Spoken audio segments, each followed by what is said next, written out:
مجلس کے تمام مرحومین کی بلندی درجات کے لیے، خاص کر کے ارشاد حسین اور اسلام والے اور دیگر تمام مرحومین کے لیے اللہ منکر الفاتحہ۔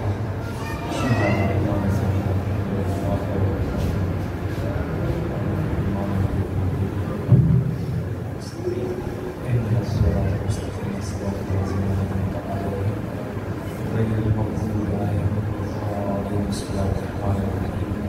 قل هو اللہ احد اللہ الصمد لم یلد ولم یولد ولم یکن له کفوا احد۔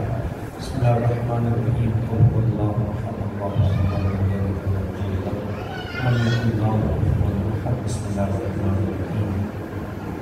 قل هو اللہ احد اللہ الصمد لم یلد ولم یولد ولم یکن له کفوا احد۔ اللهم صل علی محمد وآل محمد۔ اللهم اغفر للمؤمنین والمؤمنات والمسلمین والمسلمات الاحیاء منهم والاموات بينهم بيننا وبينهم بالخيرات انك مجيب الدعوات انك على كل شيء قدير۔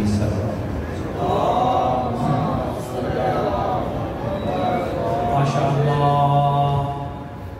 ما شاء الله لا حول ولا قوة الا بالله العلي العظيم۔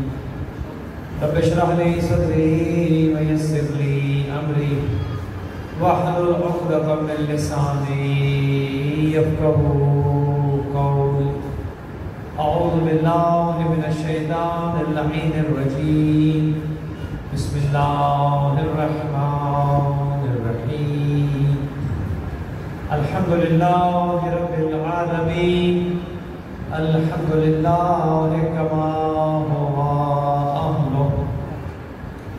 الصلاة والسلام علی سیدنا و نبینا طبیب قلوبنا و شفیع ذنوبنا سیدنا و سید الثقلین جد الحسن والحسین بالقاسم محمد۔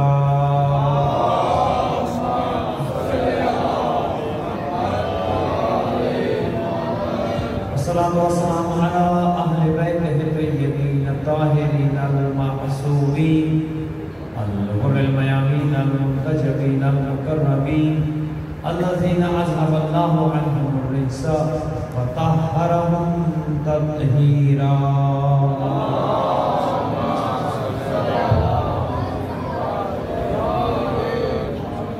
رحمت اللہ علی احبابہم واصحابہم وشیعتہم ومحبیہم اجمعین ولعنت اللہ علی اعدائہم وقاتلیہم وظالمیہم من الآن الى قیام یوم الدین۔ اما بعد فقد قال الرحمن في كتاب الفرقان وقوله الحق وهو أصدق الصادقين۔ بسم الله الرحمن الرحيم۔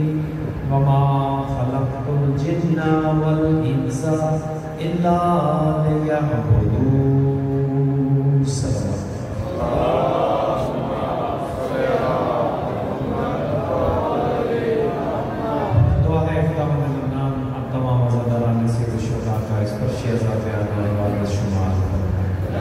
بنیان مجالس کے تمام مرحومین کی، خاص کر کے ارشاد حسین اور اسلام والے کے تمام مرحومین کی مغفرت فرمائے۔ بانی مجلس اور ان کے بھائی جناب علامہ حسین عباس اور تمام بھائی کو صحت و سلامتی کے ساتھ دولے عمر عطا فرمائے، مال و رزق و برکت عطا فرمائے۔ خداوند متعال شر حاسدین سے محفوظ و معمون فرمائے، آفات ارضی و سماوی سے محفوظ و معمون فرمائے۔ اس آبادی پر خدا اپنی رحمتیں برکتیں نازل فرمائے، شیعہ و سنی کو مل کر عزائے حسین کی توفیق فراہم فرمائے۔ دنیا بھر میں جہاں کی عزاداران حسین مصروف عزا ہیں، خدا سب کی حفاظت فرمائے۔ جتنے بھی سیلاب زدگان مشکلات کا شکار ہیں، خدا سب کی مشکلات کو آسانیوں میں تبدیل فرمائے۔ جو اس دنیا سے چلیں گے وہ سب کے درجات بلند ہوں، اور جو زندگی اور موت کی کشمکش میں ہیں، خدا ان سب پر اپنا لطف نازل فرمائے۔ اور جو بھی متاثرین سیلاب کی مدد، معاونت، اعانت کسی بھی حوالے سے تانبے، درہم، سخن، قدم کر رہے ہیں، خدا متعال انہیں اجر جزیل فراہم فرمائے۔ ہمارے زمانے کے امام کی ظہور میں تعجیل ہے، خدا ہمیں اور ہماری اولادوں کو امام کے اعوان و انصار میں قرار دے۔ اپنی تمام دعاؤں کی قبولیت کے لیے بلند درس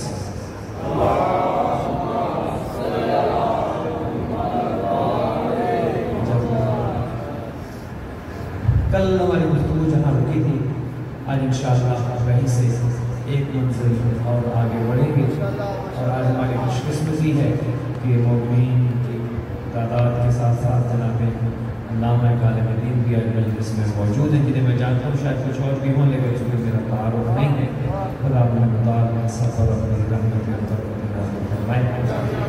کل ہم نے گفتگو کا آغاز کیا تھا اور ہمارا عنوان اس وقت تھا عبادت، جو کل موجود تھے ذرا ساتھ ساتھ بولتے آئیے گا۔ ہم نے کل گفتگو کا آغاز یہاں سے کیا تھا کہ اللہ سبحانہ و تعالیٰ نے جنوں کو اور انسانوں کو پیدا کیا ہے عبادت کے لیے۔ یہ میں نہیں کہہ رہا بلکہ خود خالق کائنات اپنی کتاب نارے میں ارشاد فرما رہا ہے کہ وما خلقت الجن والانس الا لیعبدون، کہ ہم نے جنوں کو اور انسانوں کو نہیں بنایا، نہیں خلق کیا مگر یہ کہ وہ عبادت کریں۔ وہ ایک چیز کا ہمیں علم ہو گیا کہ مقصد خلقت جن و انس عبادت ہے۔ اس پر ہماری گفتگو ہوئی کہ اب جب کرنی عبادت ہے تو یہ کیسے پتہ چلے کہ عبادت ہے کیا کہ جسے ہم نے کرنا۔ پہلے تو یہ پتہ چلے کہ وہ جسے کس کام کو کرنا ہے وہ کام ہے کیا، کیونکہ دو طرح کے لوگ ہیں، کچھ وہ ہیں کہ جو سوچتے رہتے ہیں کرتے نہیں، اور کچھ وہ ہیں کہ جو کرتے ہیں مگر سوچتے نہیں۔ ہاں ہم ایسے افراد میں سے نہیں ہیں، ہم جو کرتے ہیں سوچ کر کرتے ہیں، اور اسی لیے تو اللہ سبحانہ و تعالیٰ نے ہمیں عقل جیسی نعمت دی ہے، خداوند متعال نے انسان کو شعور جیسی نعمت دی ہے۔ کل بھی عرض کیا تھا کائنات کے ذرے ذرے کا خالق خدا ہے، لیکن اللہ سبحانہ و تعالیٰ نے جو مخلوقات خلق کی ہیں ان میں انسان کو اس لیے اشرف المخلوقات بنایا چونکہ انسان کو اللہ نے عقل دی ہے۔ اللہ نے انسان کو سوچنے کی، یہ جو کہا جاتا ہے کہ نہیں سوچے نہیں، سوچنے کے لیے ہی تو اللہ نے ہمیں یہ دماغ دیا ہے، عقل دیا ہے، اور کتنے خوش نصیب ہیں ہم کہ اس عقل کا استعمال کرتے ہوئے سارے دروازوں کو چھوڑ کر آئے اس دروازے پر ہیں جہاں سے سب ملتا ہے۔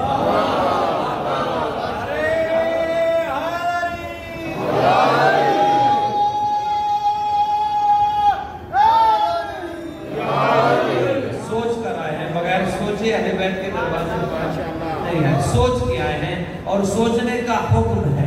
اگر کوئی یہ کہے نا کہ نہیں سوچے نہیں تو ان سے کہے نہیں، نہ تو قرآن اس کا حکم دیتا ہے کہ سوچے نہیں، نہ اہل بیت کا فرمان یہ کہتا ہے کہ سوچے نہیں سوچنا ہے، بلکہ یہاں تک ہے کہ تفکروا فی الساعۃ افضل من عبادت 70 سنہ، 1 گھنٹے کا بیٹھ کر سوچنا 70 سال کی عبادت سے افضل ہے۔ سوچنا ہے اور سوچ کر اس دروازے کا انتخاب کیا ہے، نہ بھول کر اس دروازے پر آئے ہیں، نہ بغیر سوچے اس دروازے پر آئے ہیں، نہیں سوچ کر آئے ہیں۔ اور کتنا کریم گھرانہ ہے اہل بیت کا کہ جو ان کے دروازے پر سوچ کر آتا ہے یہ اسے پھر سارے دروازوں سے بے نیاز کر دیتا ہے۔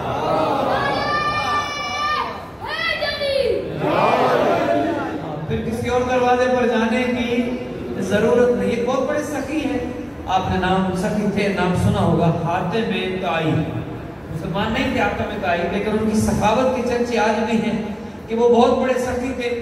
ان کے ایک فرزند تھے، ان کا نام تھا عدی بن حاتم طائی۔ کہتے ہیں کہ وہ ایک محفل میں آیا، عدی بڑے باپ کا بیٹا تھا، باپ بہت بڑا سخی تھا، اس کی سخاوت کے کیسے مشہور تھے، جو جاتا تھا اس کی وہ مدد کرتا تھا۔ وہ ایک محفل میں آیا اور لوگوں نے اس کا احترام کرنا شروع کیا، سلام کرنا شروع کیا۔ کیوں؟ بڑے باپ کا بیٹا ہے، سخی باپ کا بیٹا ہے، جہاں سے وہ گزرا لوگوں نے اسے سلام کیا، لوگوں نے اس کی عزت کی، لوگوں نے اس کا احترام کیا۔ وہ گزرتا آیا اس مقام پر جہاں پر پر نواسے پیغمبر حسین ابن علی تشریف فرما تھا۔ اب جہاں جہاں سے گزرا لوگوں نے اس کا احترام کیا، لوگوں نے اسے سلام کیا، لوگوں نے اس کی عزت کی، توقیر۔ وہ یہ سمجھ رہا تھا چونکہ میں بڑے باپ کا بیٹا ہوں لہذا نواسے پیغمبر بھی میری عزت کریں گے، میرے احترام کے لیے کھڑے ہو جائیں گے، میری قدر و منزلت کا احساس کریں گے۔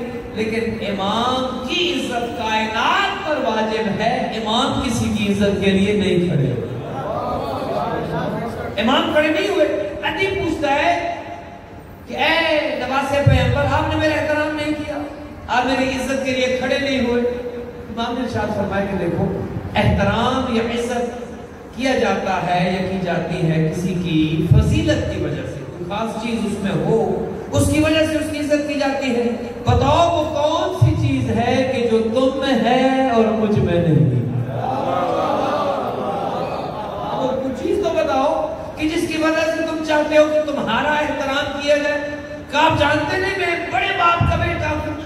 کیا تھے تمہارے باپ؟ کہ وہ بہت بڑے سخی تھے، اور اتنے بڑے سخی تھے کہ اگر کوئی سائل میرے باپ کے دروازے پر آ جاتا کہ جس کے محل کے 40 دروازے تھے، عدی کہتا ہے میرا باپ حاتم طائی اتنا سخی تھا، پہلے دروازے سے اس آنے والے کو دیتا، اور وہی سائل اگر لے کر دوسرے دروازے پر آ جاتا میرا باپ اسے دوسرے دروازے سے بھی دیتا۔ وہی سائل اگر گھوم کر تیسرے پر آ جاتا، اور ویسے آج یہ ہم مشاہدہ کر کے آئے ہیں، آج ہم بھی گئے ہوئے دوسرا شریف، چلے کچھ ایک نیک کام میں ہمارا بھی حصہ ہو جائے، لیکن جو حال ہم نے وہاں پر دیکھا الامان الحفیظ، ہاں تقسیم کرنے کا ایک مرحلہ جو ہے، جو حقدار ہیں وہ بیچارے پیچھے رہ جاتے ہیں، اور جو طاقتور ہیں وہ چاہتے ہیں کہ بس جو ہے انہیں ہی مل جائے۔ وہ بار بار وہی افراد طاقتور جو ہیں وہ آ جاتے ہیں، عورتیں بچے جو ہیں۔ خیر عدی کہتا ہے کہ میرا باپ اتنا سخی تھا، جو کوئی لینے آتا میرا باپ اسے دیتا، وہی لے کر دوسرے دروازے پر آتا میرا باپ حاتم طائی پھر دے دیتا، وہی سائل جھولی بھر کے دوسرے دروازے سے تیسرے پر آتا میرا باپ اسے پھر دیتا، حتیٰ کہ اگر سائل 40 دروازوں کے چکر لگاتا میرا باپ اسے ہر دروازے سے دیتا، اور یہ نہ کہتا کہ ابھی تو دیا تھا پھر کیوں آئے ہو۔ مولا مسکرائے اور کہا کہ بس یہ تمہارے باپ کی فضیلت ہے، بس تمہارے باپ کی یہ فضیلت ہے کہ تم چاہتے ہو میرے باپ کی وجہ سے میرا احترام کیا جائے۔ مولا نے کہا سائل تمہارے باپ کے 40 دروازوں میں سے پہلے پر آتا، وہی دوسرے پر آتا، دوسرے پر آنا اس بات کی دلیل ہے کہ پہلے پر کم دیا گیا تھا۔ اگر پہلے پر زیادہ دیا گیا ہوتا وہ گھر چلا جاتا، دوسرے پر نہ آتا۔ تیسرے پر آنا اس بات کی دلیل ہے کہ دوسرے سے بھی کم دیا گیا تو تبھی تو اسے تیسرے پر آنا پڑا، حتیٰ کہ تمہارا باپ ہر دروازے سے اتنا دیتا کہ سائل کی ابھی حاجت رہ جاتی۔ تمہارا باپ وہ ہے کہ جو سائل کو 40 دروازوں کے چکر لگواتا ہے اور پھر بھی اتنا کم دیتا ہے کہ حاجت رہ جاتی ہے۔ مولا نے کہا میں اس علی حیدر کرار کا بیٹا ہوں جو 40 نہیں ایک دروازے پر بلاتا ہے اور اتنا دے دیتا ہے دوسرے پر جانے کی ضرورت بھی نہیں ہے۔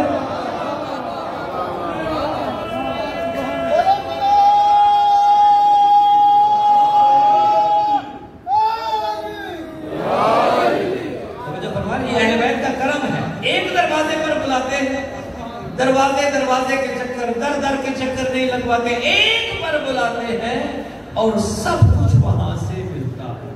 ہاں جو چاہیے آپ کو وہ یہاں سے ملتا ہے۔ کبھی کبھی یہ قبلہ تشریف فرمائے، میں جب یہ حدیث پڑھتا تھا کہ انا مدینۃ العلم وعلی بابہ، کہ میں علم کا شاعر ہوں، حضور نے یہ فرمایا، شیعہ و سنی دونوں میں یہ حدیث موجود ہے کہ حضور نے ارشاد فرمایا میں علم کا شہر ہوں اور علی اس کا۔ کبھی کبھی میں سوچتا تھا کہ یہ حضور نے یہی مثال کیوں دی، اپنے آپ کو شہر علم کیوں کہا اور علی کو اس شہر کا دروازہ کیوں کہا؟ چونکہ شہر میں جو جاتا ہے شریف ہو تو دروازے سے جاتا ہے۔ ہاں جو دروازے پھلانگ کے جاتے ہیں، کھڑکیاں توڑ کے جاتے ہیں، کم از کم انہیں شرفا میں لکھا نہیں جاتا۔ حضور نے کہا کہ میں شہر علم ہوں اور علی اس شہر کا۔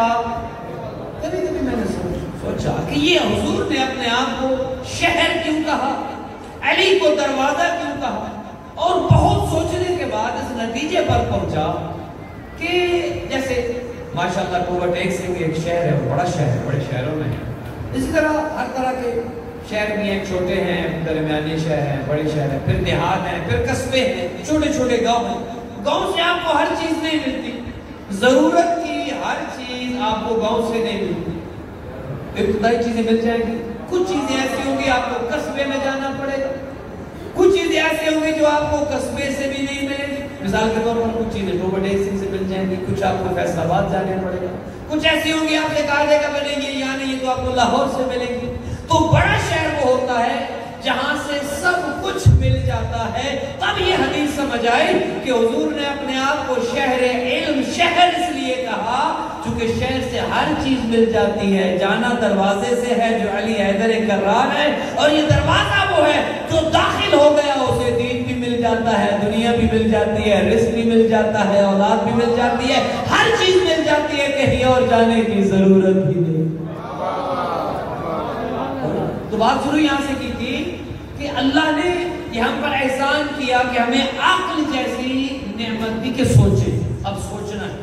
اہل بیت کے دروازے پر آئے ہیں، بغیر سوچے نہیں آئے، اور نہ بغیر جو عقل کی دولت کے بغیر ہے، نہ اہل بیت انہیں اچھا سمجھتے ہیں۔ اہل بیت کے نزدیک قدر و منزلت ان کی ہے جو عقل اور فہم کا استعمال کرتے ہیں، کیونکہ اللہ نے بہت بڑی طاقت دی ہے۔ عقل اور یہ واحد چیز ہے، بلکہ اس کے علاوہ کچھ اور چیزیں بھی ہیں۔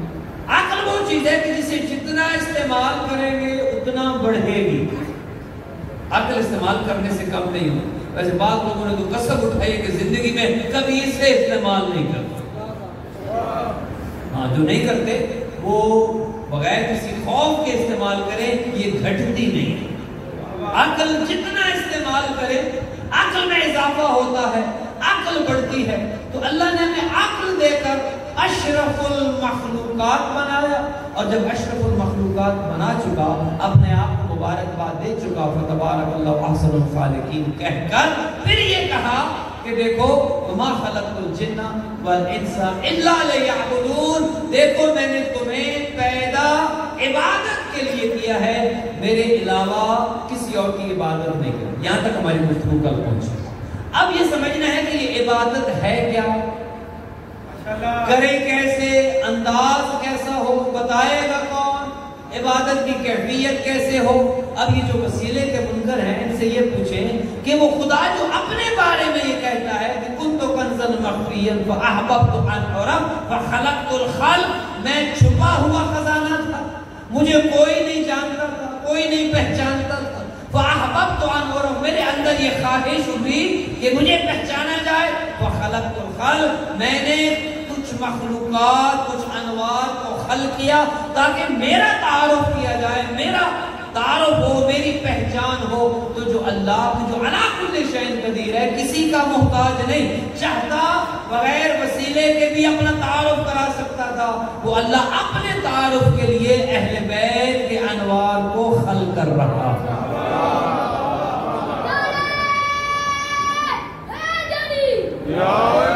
وہ خدا وسیلے کا محتاج نہیں، وہ وسیلے کا خالق ہے، وہ کسی شے کا محتاج نہیں، لیکن خود فرماتا ہے کہ میں نے اپنے تعارف کے لیے اہل بیت کو خلق کیا۔ چونکہ خدا نہ تو دیکھا جا سکتا ہے نہ محسوس کیا جا سکتا ہے، کیسے پتا چلے کہ وہ خدا عبادت کیسی چاہتا ہے؟ اس لیے تو فرماتا ہے فخلقت الخلق، میں نے ایک مخلوق کو خلق کیا جو تمہارے اور میرے درمیان وسیلہ ہوں گے، ان کی عبادتوں کو دیکھتے چلے جاؤ اور تمہیں سمجھ چلی جاتی رہے گی کہ عبادت کرنی کیسے۔ یہ کہاں سے پتہ چلے عبادت کیسے کرنی ہے؟ ہمارے نزدیک تو عبادت وہ ہے کہ جو مصلی عبادت پر چلے، وہ بھی کیسے پتہ چلے کہ حضور نماز کیسے پڑھتے تھے؟ حضور تو یہ فرماتے ہیں کہ صلو کما رأیتمونی اصلی، نماز ایسے پڑھو جیسے مجھے پڑھتے دیکھو۔ ایسے نماز پڑھو جیسے، اب یہ کون بتائے کہ حضور نماز کیسے پڑھتے تھے؟ کچھ لوگ تو وہ ہیں کہ جو مسجد میں حضور کو نماز پڑھتے دیکھتے تھے، کچھ لوگ وہ ہیں کہ جو رسول کو گھر سے باہر نماز پڑھتے دیکھتے تھے، کوئی تو ایسا ہو کہ جو حضور کے ہر وقت ساتھ رہا ہو،